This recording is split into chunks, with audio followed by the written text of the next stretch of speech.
Sekarang ketemu lagi di channel DSEAT. Hari ini kita akan belajar tentang tenun ATBM lurik dari Desa Tlingsing, Kabupaten Klaten. Nah, industri UMKM-nya nih yang di Klaten sangat terkenal loh, letaknya yang strategis di tengah kota Solo dan Jogja. Salah satunya yang paling banyak yaitu industri kecil tentang tenun ATBM. ATBM atau alat tenun bukan mesin tentang lurik ini di Kabupaten Klaten sangat khas. Industri tersebut unggulan di Kabupaten Klaten.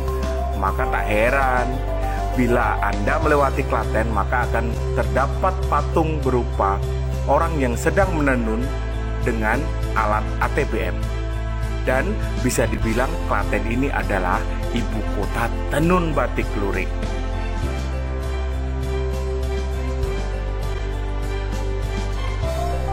Yuk masuk ke Desa Tlingsing yang merupakan desa dengan mata pencaharian utama sebagai penenun lurik. Jumlahnya terbanyak di seluruh desa di Kabupaten Klaten, yaitu mencapai 250 orang yang menenun batik ATBM ini. Tak heran sih bila setiap hari banyak yang menenun dan menggunakan pendapatan dari hasil menenun di industri tenun lurik ATBM yang terbesar yang berada di Kecamatan Cawas ini. Di Desa Tlingsing menjadi potensi jumlah penenun yang paling banyak di Kabupaten Klaten dengan jumlah penenun yang aktif yaitu 104 penenun, yang sebagian besar menjadi dua kelompok penenun. Nah, kelompok pertama yaitu ada di Dukuh Sempu bernama Maju Makmur, dan kelompok kedua yaitu di Dukuh Dadirejo Titang Guntur yang bernama Rukun Makmur. Nah, ini kelompok-kelompok ATBM yang ada di Desa Tlingsing. Oh iya, apa sih itu tenun sebenarnya? Tenun adalah proses membuat kerajinan dari bahan kain menggunakan benang yang dimasukkan secara menyilang dan berulang-ulang, yang dibuat dengan menggunakan alat tenun bukan mesin atau disingkat dengan ATBM. Sedangkan kain tenun lurik sendiri adalah kain yang berpola bergaris-garis sehingga disebut lurik.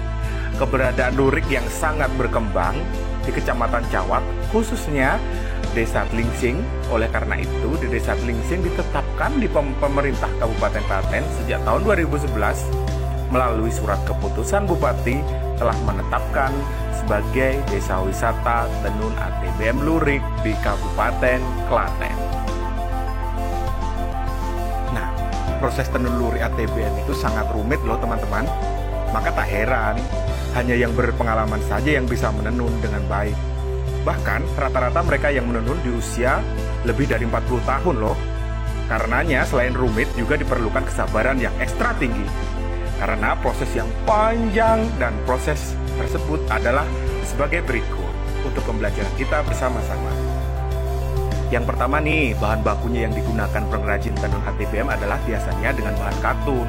Untuk bahan benang yang digunakan untuk membuat motif benang lungsen, dan benang yang digunakan untuk mewarna adalah benang pakan. Selanjutnya yaitu proses pewarnaan dilakukan dengan pewarnaan buatan dengan naftol supaya tidak luntur. Para pengrajin biasanya juga mencuci di sumur ataupun di sungai. Ketiga, setelah itu dicuci, dijemur hingga kering. Waktu penjemuran ya memerlukan waktu 1-2 hari jika cuaca cerah.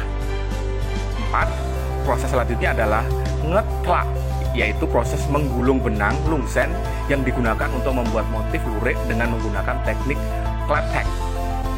Yang kelima, yaitu proses yang digunakan adalah proses maklet, yaitu proses menggulung benang pakan yang digunakan untuk membuat warna lurik menggunakan alat palet. Yang keenam, proses selanjutnya adalah proses nyekir, menyusun benang yang digulung pada ketek atau yang ditaruh pada rak skir untuk membuat motif tenun ATBM. Yang ketujuh, proses selanjutnya adalah proses nyucuk, yaitu proses memasukkan benang satu persatu dari alat ATBM yang disebut tustel Biasanya benang yang digunakan sebagian besar satu boom untuk sekali nenun. Yang kedelapan, proses yang menentukan alat tustel tersebut, yaitu alat yang digunakan untuk memproduksi tenun ATBM. Alat tersebut terdiri dari boom, gun, sisir, teropong, dan packer. Dan yang terakhir adalah proses finishing untuk menghaluskan kain tenun lurik tersebut. Panjang kan prosesnya? Nah, untuk lebih jelasnya, dosen pendidikan kriya Fakultas Bahasa dan Seni Universitas Negeri Yogyakarta mewawancarai salah satu pengrajin yang ada di sana. Yuk kita dengarkan. Ini tambur, langsung ini telepon, ini diputar di sini namanya nambur. Nambur niku pun warna-warni. Sudah warna-warni, benangnya sudah diurutkan. Nambur niku diatur motifnya. Setelah nambur, ngebum. Jadi nambur niku sak gulungan itu dadi sak gulungan niki ngoten ta Pak? Sak sing dadi niki ta. Berulang-ulang ngoten to. Berulang-ulang yang kawan kelas niki. Dadan ning pisan-pisan lah. Nggih. Ngaten nggih. Tak belum terang ngoten nggih. Setelah nambur, ini ditarik sampai iki namanya ngebum. Nanti namanya sing buka sampean kan Tenang. tak sekali ngebum, mengke nyucuki.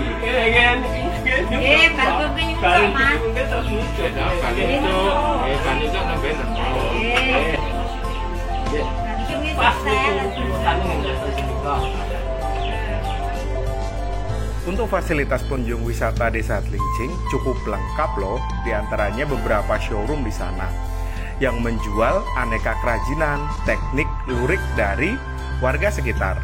Harganya sangat terjangkau. Dari showroom-showroom tersebut, mereka menjual dari mulai tas, baju, spray, sarung bantal, dompet, dan kain bahan untuk membuat baju, serta ada juga sepatu. Menarik bukan? Nah, untuk itu, mari kita lestarikan produk-produk Indonesia khas, khususnya tenun lurik yang ada di Desa Tlingsing, Klaten, yang ada di Cawas Bayat.